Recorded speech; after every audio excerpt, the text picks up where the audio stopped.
ending up in a suitcase cut into pieces. Fernando Pérez Algaba. Crime scene, Buenos Aires. Why did Fernando Pérez Algaba have to die? What a shock! Playing children found the dismembered body of the missing crypto millionaire in a suitcase by a river. He had previously been reported missing. As reported, an arm, both legs, had been stored in a suitcase. The head, torso and second arm were found by police shortly thereafter in the water. Due to distinctive tattoos, the police were able to identify the body. But who was Fernando Pérez Algaba? What do we know about him? Fernando Pérez Algaba was a workhorse. At the age of 14, he started selling sandwiches by bicycle and trailer. Next came the pizza business and finally organizing school graduation trips. He was just 17 years old at that time, reports El País. Later, he marked himself as self-made millionaire on Instagram, offering tips on crypto trading and flaunting his eccentric lifestyle. It's a mysterious death.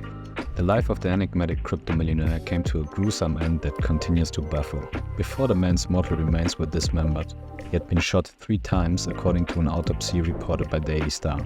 Since the body parts were cleanly severed, it is believed to be the work of professionals. Had he gotten involved with the wrong people? Online, users are speculating about connections to organized crime. The drama apparently began when the 41-year-old started a high-class car and jet ski rental business in Miami some time ago, as the New York Post claims to have found out. Earlier this year, he expanded to Barcelona. From there, he traveled this month to Buenos Aires, where he rented an apartment for a few days, according to La Nación. When he failed to appear for the agreed-upon key handover at the end of the rental period, the landlord notified the police. For exactly 1 week, the millionaire who allegedly made most of his fortune trading cryptocurrencies remained missing, until those playing children found him. The police has since arrested a man believed to be involved to the murder. Investigators suspect that he gave Fernando Pérez Algaba money to invest in cryptocurrencies so he could also become wealthy. But apparently that did not happen. Algaba's team, reportedly 25 employees, looked after the crypto business, squandered the money. What followed seemed to be a brutal reckoning. According to media reports, Algaba was no longer a millionaire. He may have gambled away his fortune, incurring the wrath of some customers.